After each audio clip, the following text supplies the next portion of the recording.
പണ്ടൊക്കെ നമ്മുടെ വീടുകൾ അടുക്കളയിൽ സ്ഥിരം കാണുന്ന ഒരു കറി പൗഡറുകളുടെ ബ്രാൻഡായിരുന്നു നിറപറ. മസാലപ്പൊടികൾ മുതൽ അരിയും പലഹാരപ്പൊടികൾ വരെ നിറവയുടെ ഉൽപ്പന്നങ്ങൾ മലയാളികളുടെ അടുക്കളയിൽ സ്ഥിരം ഒരു സാന്നിധ്യമായിരുന്നു. പക്ഷേ ഒരു ഘട്ടത്തിൽ നിറപറയുടെ മസാലപ്പൊടികളെ പറ്റി വലിയൊരു വിവാദം ഉണ്ടായി. ഫുഡ് സേഫ്റ്റി ഡിപ്പാർട്ട്മെന്റ് വരെ നടപടി സ്വീകരിച്ചു. മുളകുപൊടി, മഞ്ഞപ്പൊടി, മല്ലിപ്പൊടി എന്നിവയുടെ വിൽപ്പനയും നിർമ്മാണവും വരെ നിരോധിച്ചു. ഇത് പൂട്ടിപ്പോകാനുള്ള യഥാർത്ഥ പ്രശ്നം ഇതായിരുന്നു നമ്മൾ നോക്കാൻ പോകുന്നത്. അപ്പോൾ നിറവയുടെ തുടക്കം വരുന്നത് കേരളത്തിലെ ഭക്ഷ്യോൽപ്പന്നങ്ങളുടെ മേഖലയിൽ വർഷങ്ങളായി പരിചിതമായ ഒരു ബ്രാൻഡായിരുന്നു നിറപറ. അരി, അരിപ്പൊടി, വിവിധ പലഹാരപ്പൊടികൾ, അതുപോലെ തന്നെ മസാലപ്പൊടികൾ തുടങ്ങിയ നിരവധി ഉൽപ്പന്നങ്ങളുടെ ബ്രാൻഡ് വലിയൊരു ഉപഭോക്തൃ വിശ്വാസം നേടിയിരുന്നു. പ്രത്യേകിച്ച് കേരളത്തിലെ വീടുകളിൽ നിറപറയുടെ പാക്കറ്റുകൾ വളരെയധികം സാധാരണമായ ഒരു കാഴ്ചയായിരുന്നു. ബ്രാൻഡിൻ്റെ വളർച്ചയ്ക്ക് വലിയൊരു കാരണം അതിൻ്റെ ഡിസ്ട്രിബ്യൂഷൻ നെറ്റ്വർക്കും മാർക്കറ്റിംഗ് തന്നെയായിരുന്നു. കേരളത്തിന് പുറത്തേക്കും വിദേശ വിപണിയിലേക്കും ഉൽപ്പന്നങ്ങൾ എത്തുന്ന ഒരു ഘട്ടത്തിൽ ബ്രാൻഡ് വളർന്നു. പക്ഷേ 2015 കാര്യങ്ങൾ പെട്ടെന്ന് മാറി മറിഞ്ഞു. 2015 കേരള ഫുഡ് സേഫ്റ്റി അതോറിറ്റീസ് നടത്തിയ പരിശോധനയിലാണ് പ്രശ്നം പുറത്തു വരുന്നത്. നിറപറ ബ്രാൻഡിൻ്റെ ചില്ലി പൗഡർ, ടൊമാറ്റോ പൗഡർ, കൊറോണിക്കൽ പൗഡർ എന്നിവയുടെ സാമ്പിളുകൾ പരിശോധിച്ചപ്പോൾ ആഡഡ് സ്ട്രാച്ച് കണ്ടെത്തിയതായി ഫുഡ് സേഫ്റ്റി അതോറിറ്റീസ് പറഞ്ഞു. ചില റിപ്പോർട്ടുകളിൽ സ്ട്രാച്ചിനൊപ്പം വീറ്റ് ഫ്ലവർ ഉപയോഗിച്ചുള്ള അഡൾട്രേഷൻ സംഭവിച്ചും ആരോപണമുണ്ടായിരുന്നു. ഫുഡ് സേഫ്റ്റി ഡിപ്പാർട്ട്മെൻറ്റിൻ്റെ വാദമനുസരിച്ച് ഇതൊരു ഒറ്റപ്പെട്ട സംഭവം മാത്രമായിരുന്നില്ല. പല ഔട്ട്ലെറ്റുകളിൽ നിന്നെടുത്ത സാമ്പിളുകളിലും സമാനമായ പ്രശ്നങ്ങൾ കണ്ടെത്താനായി എന്ന് അധികൃതർ പറഞ്ഞു. അതോടെ ഫുഡ് സേഫ്റ്റി കമ്മീഷണർ നിറപറയുടെ ഈ ഒരു മസാലപ്പൊടികളുടെ മാനുഫാക്ചറിങ്, അതുപോലെ സ്റ്റോറേജും സെയിൽസും ഡിസ്ട്രിബ്യൂഷനും എന്നിവരെ നിരോധിച്ചു. വിപണിയിൽ ഉണ്ടായിരുന്ന ഉൽപ്പന്നങ്ങൾ തിരിച്ചെടുക്കാൻ അവരുടെ നിർദ്ദേശം കൊടുത്തു. ഇതോടെ കേരളത്തിലെ വലിയൊരു ചർച്ചയായി മാറി. നിറപറയുടെ പൊടിയിൽ മായം എന്നൊരു ചോദ്യം ആളുകളിൽ ഉണർന്നു. അതുപോലെ ഷോപ്പുകളിലൊന്നും ഇതാരും വാങ്ങാതെയായി. അതുകൊണ്ട് മൊത്തം തിരിച്ചെടുക്കുകയും ചെയ്തല്ലോ. നിറപറ നിർമ്മിച്ചിരുന്ന KKR ഫുഡ് പ്രൊഡക്ട്സ് ഈ ഒരു ബാൻ ചെയ്തത് ഹൈക്കോടതിയെ സമീപിച്ചു. കമ്പനിയുടെ വാദം ഇതായിരുന്നു. ഫുഡ് സേഫ്റ്റി അതോറിറ്റീസ് നടത്തിയ പരിശോധനകളും നടപടികളിൽ ചോദ്യം ചെയ്യപ്പെട്ടു. അങ്ങനെ കേസ് കേരള ഹൈക്കോടതിയിലെത്തി. 2015 ഒക്ടോബർ 13 കോടതി ബാൻ ഓർഡർ പരിശോധിച്ചു. ഇവിടെയാണ് കഥയിലെ വലിയൊരു ട്വിസ്റ്റ് ഉണ്ടാകുന്നത്. കേരള ഹൈക്കോടതി ഫുഡ് സേഫ്റ്റി കമ്മീഷണർ പുറപ്പെടുവിച്ച ഈ ഒരു പ്രൊഹിബിഷൻ ഓർഡർ സെറ്റ് അസൈഡ് ചെയ്തു. കോടതിയുടെ പ്രധാന നിരീക്ഷണം ഇതായിരുന്നു.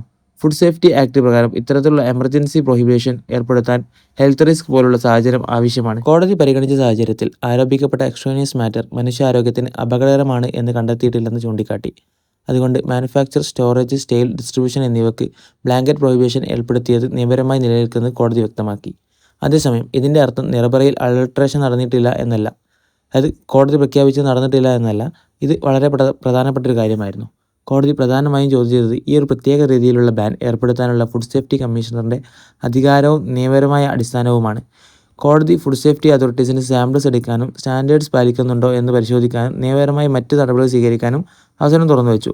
പിന്നെ എന്തുകൊണ്ട് ആളുകൾ നിറപറ പൂട്ടിപ്പോയി എന്ന് പറയുന്നു? ഇവിടെയാണ് നമുക്ക് നോക്കാനുള്ളത്.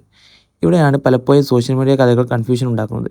ഒരു ബ്രാൻഡിൻ്റെ ചില പ്രോഡക്റ്റിന് ബാൻ വരുന്നത്, ഒരു കമ്പനി മുഴുവനായി അടച്ചുപൂട്ടുന്നത്, ഇവ രണ്ടും ഒരേ കാര്യമല്ല. 2015 ഉണ്ടായത് നിറപറയുടെ മുഴുവൻ ബിസിനസ്സും അടച്ചുപൂട്ടി എന്നല്ല. പ്രധാനമായും ചില്ലി, ടേമറിക്, കോറിയൻഡർ പൗഡർ ആണ് ഫുഡ് സേഫ്റ്റി നടപടി സ്വീകരിച്ചത്. പിന്നീട് ഹൈക്കോർട്ടിൽ പ്രൊഹിബിഷൻ ഓർഡർ റദ്ദാക്കുകയും ചെയ്തു. അതുകൊണ്ട് നിറപറ പൗഡർ കമ്പനി പൂട്ടി എന്ന് മാത്രം പറയുന്നത് ഇൻകംപ്ലീറ്റ് സ്റ്റോറിയായി മാറാം. എന്നാൽ ഈ ഒരു വിവാദം എന്തു ചെയ്തു? ഒരു വലിയ ബ്രാൻഡിന് ഏറ്റവും പ്രധാനപ്പെട്ടത് എന്താണെന്ന് വെച്ചാൽ ട്രസ്റ്റാണ്. പ്രത്യേകിച്ച് ഭക്ഷ്യ ഉൽപ്പന്നങ്ങളുടെ ബ്രാൻഡിന്. ഒരു കസ്റ്റമർ ഒരു പാക്കറ്റ് വാങ്ങുമ്പോൾ അയാൾ വില മാത്രമല്ല നോക്കുന്നത്, അത് സേഫാണോ, ഇതിൽ ക്വാളിറ്റി ഉണ്ടോ, ബ്രാൻഡിനെ വിശ്വസിക്കാമോ എന്നെല്ലാമാണ്. അതിനാൽ ഒരു ഫുഡ് ബ്രാൻഡിനെ ചുറ്റിപ്പറ്റി അഡൾട്രേഷൻ ആരോപണം വരുമ്പോൾ അതിനുശേഷം ഒരു കോടതി വിധി അവർക്ക് അത് അനുകൂലമായി വന്നാലും മുമ്പുള്ള പ്രതികൂലമായ ഒരു വിധിയെ തന്നെ പിന്തുടരും. അത് ജനങ്ങളുടെ വിശ്വാസം പിന്നീട് തിരിച്ചു വരാൻ വലിയൊരു സമയമെടുക്കും. അത് വരണമെന്നുമില്ല. നിറപറയുടെ ഈ 2015 കോൺട്രവേഴ്സിയും അതുകൊണ്ട് തന്നെ കേരളത്തിലെ ഫുഡ് ബ്രാൻഡ് ഹിസ്റ്ററിയിലെ ഒരു ശ്രദ്ധേയമായ കാര്യമായി മാറി.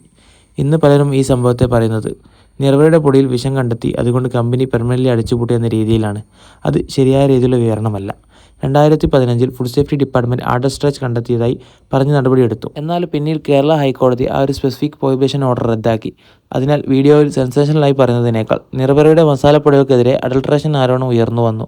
അതിനുശേഷം ബാൻ വന്നു. പിന്നീട് ഹൈക്കോടതി ആ ബാൻ റദ്ദാക്കി എന്ന് പറയുന്നതാണ് കൂടുതൽ കൃത്യം. ഒരിക്കൽ കേരളത്തിലെ അടുക്കളയിൽ വളരെ പരിചിതമായിരുന്ന ഒരു ബ്രാൻഡ്, ഒരു ഫുഡ് സേഫ്റ്റി കോൺട്രവേഴ്സി, വലിയൊരു ബാൻ, പിന്നീട് ഹൈക്കോടതി ഇൻ്റർവെൻഷൻ. ഇതാണ് നിറപറ പൗഡേഴ്സിനെ ചുറ്റിപ്പറ്റിയ യഥാർത്ഥ കഥ.